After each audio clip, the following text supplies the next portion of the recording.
총선까지 이제 3주 정도 남은 가운데 여야 후보의 막말 리스크가 선거판을 흔들고 있습니다.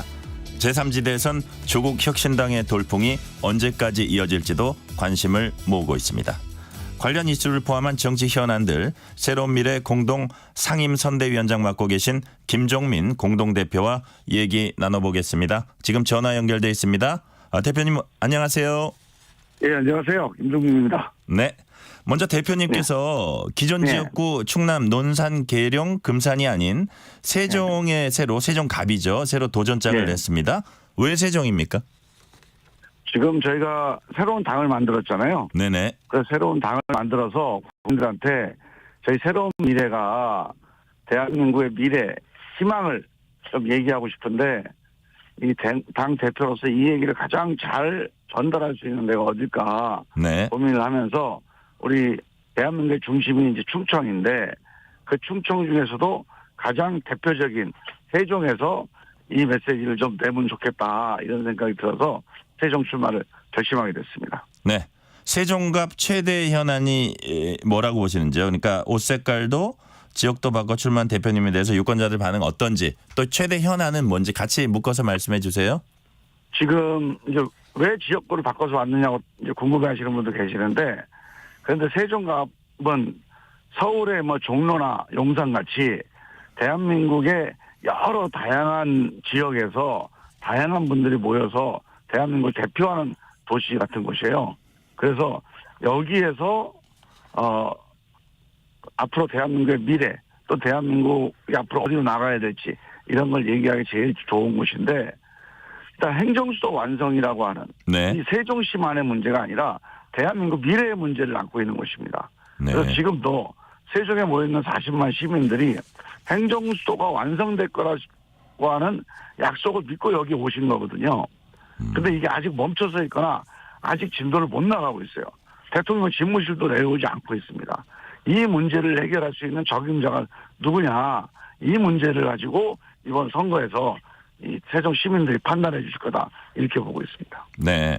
충청벨트 단단하게 만들겠다는 이제 당의 새로운 미래 전략이 있을 겁니다. 그렇다면 여기서의 이제 김종민 후보 차별화 전략이 뭡니까? 일단은 지금 여야 후보들이 나와 있는데요. 다들 좋은 분들이고 잠재력이 있는 후보들입니다. 그러나 지금 세종의 문제가 이 잠재력만 가지고 가능성만 가지고 해결될 수는 없어요.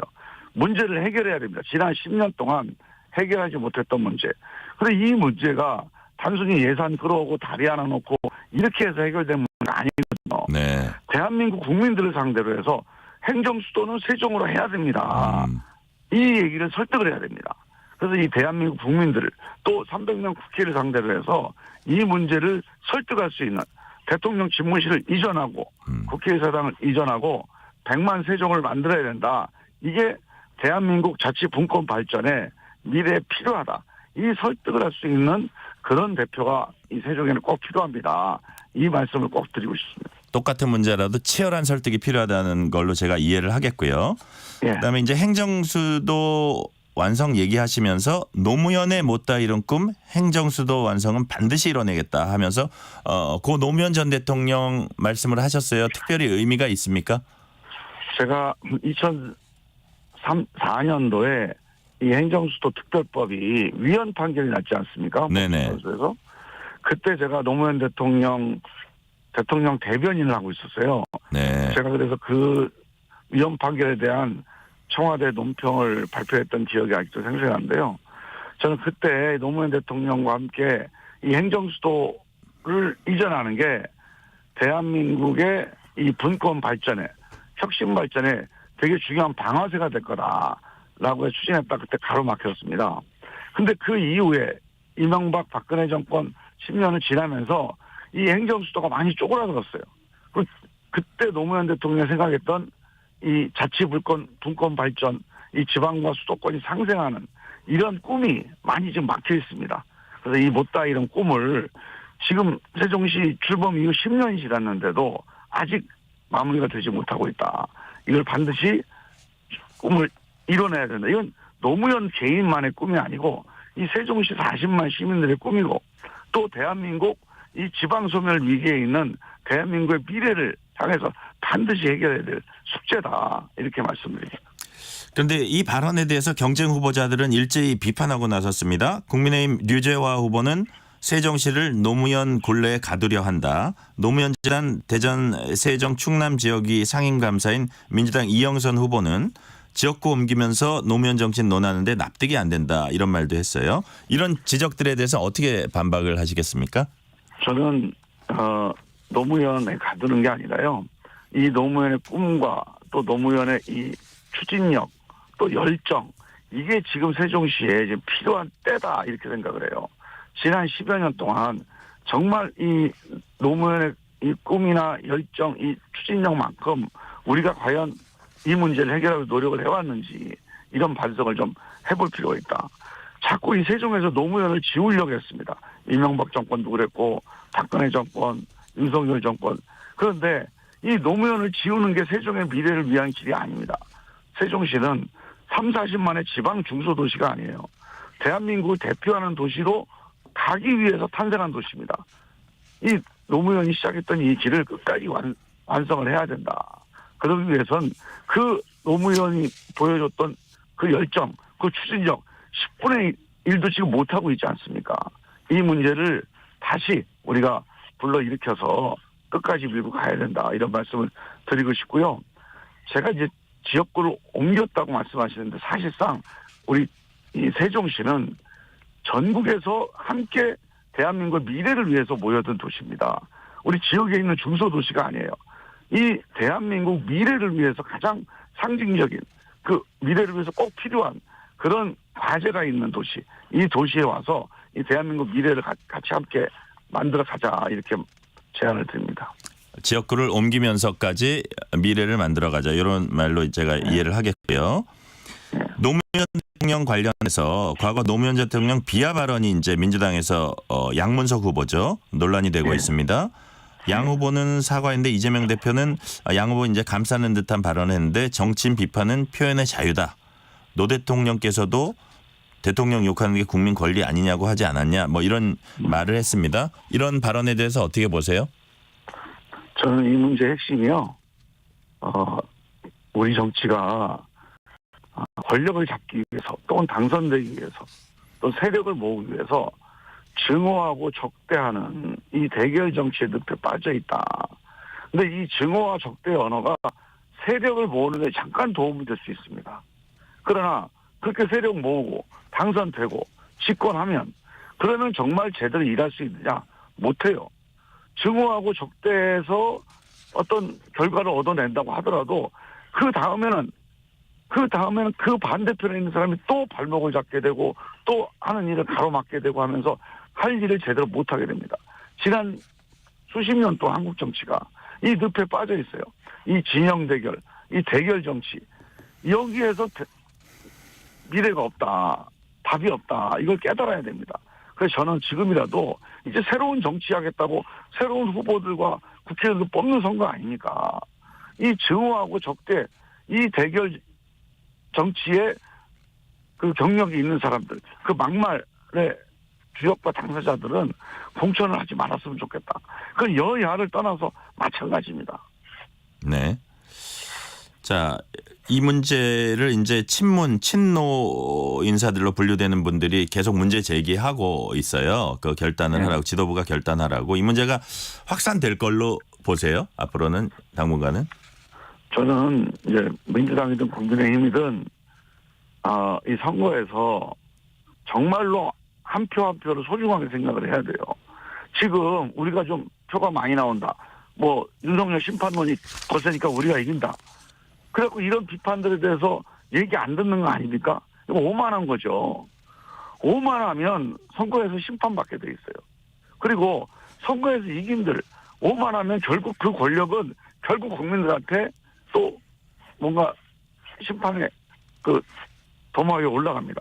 저는 이런 비판들에 대해서 좀 겸허한 자세로 우리 민주당 지도부가 받아들이고 결단해야 된다. 그렇게 생각합니다. 막말 논란에 휩싸였던 정봉주 전 의원 공천 취소로 그 자리에 누가 갔냐 이제 시선 쏠렸는데 뭐 박용진 의원에게 공천 승계는 이제 불발되면서 박용진 그다음에 조수진 변호사 2인 전략 경선 치르게 됐습니다. 룰을 갖고도 좀 얘기가 있습니다. 이 전략 경선 룰 어떻게 보세요? 전 이제 제가 민주당 소속이었지만 지금은 이제 새로운 미래를 새로 만들어서 사실 민주당 공천 얘기가 이 남해당 공천 얘기예요. 네. 제가 남해당 공천 룰에 대해서 와이와이보 하는 게 뭐 별로 마음에 내키진 않습니다. 근데 정말 마음이 아파요. 정말 안에서 가슴 속에서 눈물이 납니다. 아니 내가 20여 년 동안 함께했던 민주당이 저런 식의 진짜 편법과 불공정이 난무하는 정당이었나. 저는 정말 마음이 아파요. 이거는 정상적인 민주적인 경선이라고 볼 수 없죠. 정말로 누군가를 찍어내기 위한 경선 룰이고 또 경선인데 제가 알던 민주당 의원들이 지금 이거 그러니까 이 지도부를 구성하고 있거나 아니면 이런 룰을 하고 있는 또 선거관리위원회 또는 공천관리위원회에 있는 분들 제가 다 알던 분들이에요. 그분들이 저런 거에 말 한마디 못하고 저렇게 그냥 끌려가나 너무 진짜 가슴이 아픕니다. 네. 국민의힘 얘기 좀 해볼게요. 국민의힘은 도태우, 장해찬 후보가 이제 역시 막말 논란으로 공천 취소됐습니다. 이런 과정은 어떻게 보셨어요? 남해당 얘기 계속 여쭤봐서 죄송합니다. 몇 개가 더 남아있네요. 국민의힘도 마찬가지고요. 저는 국민의힘이나 민주당이나 막말이 됐던 아니면 뭐 무슨 자기 편 챙기기가 됐던 이거 국민들이 제일 싫어하는 거거든요. 저는 그럼에도 불구하고 그래도 우리는 한 30% 우리를 지지하는 사람이 있어. 40% 우리를 지지하는 사람이 있어. 콘크리트 지지층이야. 진짜 오만한 거죠. 저는 이번에 국민들이 이런 이 거대 정당들의 기득권 정당의 오만에 대해서 반드시 좀 회초리를 들어주셔야 된다. 그렇게 꼭 부탁드리고 싶습니다. 민주당 선거대책위원회가 이례적으로 첫 판세 분석을 좀 일찍 내놨습니다. 지역구에서 130에서 140석 비례대표 13석 정도 플러스 알파 확보할 수 있다 이렇게 좀 긍정적인 전망을 내놨거든요. 이런 전망 내놓는 거 어떻게 실제로 지금 판세가 그 정도 된다고 보시는지 이런 전망 내놓는 거 자체에 대해서는 어떻게 보시는지 좀 말씀해 주세요. 선거에서요. 전망에 하루 전 전망도 막 20석 30석이 다르게 나오잖아요. 결과는. 네. 그 대개 보면 선거 딱 당일날 개표하면은 신문 일면 톱이 대이변 뭐 민심의 반란 되게 이게 그 신문 일면 장식하잖아요. 네. 그 전망대로 잘 안 됩니다. 그런데 전망을 내놓는 이유는 국민들 표심을 좀 자기 당에 유리하게 가져가 보기 위해서 하는 거죠. 그래서 각 당이 하는 얘기는 뭐 전혀 근거가 없는 얘기는 못할 겁니다. 하지만 나름대로 표심을 우리 당으로 유리하게 하기 위해서 하는 거니까 국민들이 그런 전망에 대해서 뭐 그렇게 크게 관심 두지 마시고 정말로 누가 겸손하게 겸허하게 새롭게 변화하면서 혁신하면서 정치할 건지 이것만 꼭 보고 투표를 해 주십사 하고 부탁을 드리고 싶습니다. 네. 다시 새로운 미래 이슈로 돌아가 보겠습니다. 일단 이번 총선에서 새로운 미래 목표 의석수 어떻게 잡고 계세요? 저희가 일단 원내교섭단체를 넘어서는 거 20석을 넘어서는 게 목표다. 그러면 우리가 제3당으로서 이 거대 양당의 이 대결 정치 이거를 대화와 타협의 정치로 정말 일하는 정치로 바꿔볼 수 있겠다. 이게 저희들의 기본적인 깃발이었습니다. 그래서 그 목표를 향해서 최선을 다해서 달려가 보고요. 저는 몇 석을 넣든지 정말로 우리가 일당백이 되는 그런 소중한 한 석 한 석이 될 거다. 그렇게 자신하는 게 지금 거대 양당은 이제 100석, 뭐 150석씩 가지고 그다음부터는 또 당대표가 누구냐, 대통령이 누구냐, 그 한 사람에 또 끌려가지고 그냥 전체주의 정당이 돼버릴 겁니다. 거기에 비해서 우리는 몇 석이 되더라도 이 소중한 의석이 이 여야 정당의 이 대결과 적대의 정치를 바꿔내는데 이 대화하고 협력의 정치로 바꿔내는데 기여하는 그런 소중한 일당 100의 의석일 거라 저는 그렇게 말씀을 드립니다. 어제 서른 의원하고 오영환 의원이 새로운 미래 입당했습니다. 이로써 현역 의원 5명이 됐죠? 예. 혹시 추가로 합류할 의원들 좀 더 이렇게 말씀하고 계신 분이 있으세요? 뭐 여러분들이 뭐 고민을 하고 계신데요. 저희는 이제 시간이 얼마 안 남아서 이제 더 이상 추가 합류 의원에 대해서는 크게 가능성이 별로 없을 것 같다. 이렇게 전제하고 이제 오늘부터 새로운 미래가 왜 탄생했고 어떤 정치를 하려고 하는지를 본격적으로 말씀을 드리려고 합니다. 이 5분의 의원들이 함께 똘똘 뭉쳐서 이 새로운 미래가 그리는 대한민국의 미래에 대해서 이제 말씀을 드리겠다. 이런 각오입니다. 새로운 미래의 슬로건 거기에 없습니다. 여기에 있습니다. 이거 어떤 뜻인지 좀 설명해 주세요. 지금 여야가 정말 기득권 정당이 돼서 대결하고 적대하고 상대를 무찌르는 거. 근데 무찌르고 난 다음에 권력을 잡으면 그 다음에 국민들이 야, 좀 잘했다. 내가 정권 교체 잘했다. 또는 이 사람 이 정당을 잘 찍어줬다. 이래야 되는데 끝나고 나면 또 국민들이 괜히 찍었다. 잘못 찍었다. 이런 일이 반복되고 있잖아요. 이거는 여야 정당 어느 한 정당이 나는 옳고 상대방은 틀렸다. 이거 아닙니다. 서로 협력하지 않으면 서로 대화하지 않으면 이 대한민국의 이 민생의 문제, 이 양극화의 문제, 이 기후위기, 인구위기의 문제, 이 정말로 복잡한 문제들 해결을 못하거든요. 근데 우리만 하겠다. 이 독선, 독주. 그리고 상대방은 그 독선, 독주에 대해서 싸우면서 발목을 잡아요. 이 독주와 발목 잡기가 악순환이 되는 거. 이거 막아보겠다고 새로운 미래가 출발을 했습니다. 새로운 미래는 의석수가 몇 석이 되든지 간에 정말로 이 양당의 독선과 발목 잡기, 이 대결 정치를 막아서고 정말로 대화하고 협력해서 합의를 만들어내기 위한 노력을 최선을 다해서 해내겠다. 이런 정치를 해보겠다. 이런 각오를 가지고 있습니다. 어제 친구가 오늘 적이 된 상황이라는 얘기도 있습니다. 전 민주당 대 현 민주당 후보들이 경쟁해야 하는 이제 지역구들이 있는데요. 일각에서 민주당 표심이 쪼개지면서 국민의힘이 어부지리 표를 얻을 수 있다는 관측도 나옵니다. 이런 부분은 어떻게 보세요? 그렇지 않고요. 제가 현장에서 여론조사도 해보고 또 민심을 들어보면요. 실제로 국민의힘을 지지했던 분이나 민주당을 지지했던 분이나 기존에 마지못해서 지지했던 분들이 꽤 많이 있습니다. 그러면 이런 분들이 정말로 이 대결과 적대의 정치, 일 안 하는 무능 정치, 정말 오만한 정치, 이걸 좀 바꿔보겠다고 생각하는 그런 새로운 정당에 표를 주는 분들이거든요. 그래서 대체로 보면 이 양쪽 정당, 그다음에 투표장에 안 나갔던 무당층 이런 분들이 많이 지지를 해주십니다. 그래서 어느 한쪽 정당 표만 갖고 온다. 이거는 제가 보기엔 그냥 정치적인 공격이거나 아니면 잘못 알고 있는 거고요. 실제로 양쪽 정당에 정말로 어쩔 수 없어서 찍어줬던 분들, 그런 분들이 함께 모이는 그런 표심이 되고 있다. 그게 현실입니다. 이 와중에 조국혁신당이 일종의 돌풍을 일으키고 있습니다. 조국혁신당의 약진이 이 총선판에 어떤 영향을 끼칠까요? 별로 큰 변화가 없다고 보고요. 조국혁신당은 그냥 민주당을 지지하는 분들, 강성 지지층들이거나 아니면 민주당을 적극적으로 지지했던 분들, 특히 검찰개혁, 윤석열 정권에 대해서 강력하게 투쟁이 필요하다. 이런 분들이 이제 결집되어 있는 거 아닙니까?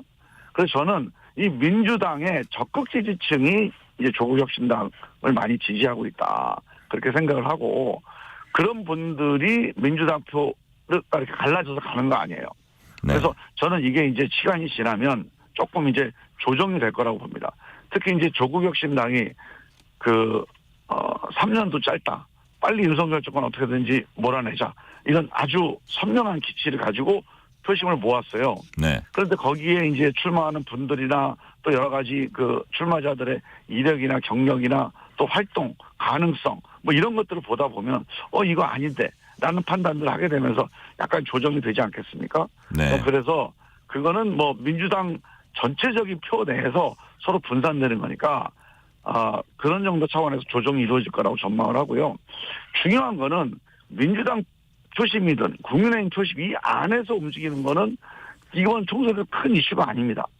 민주당 표를 나와서 또는 우리 국민의힘 표를 나와서 이 대결과 적대의 정치를 넘어서서 이 무능 오만 정치를 넘어서는 그러한 표심이 얼마나 결집하느냐.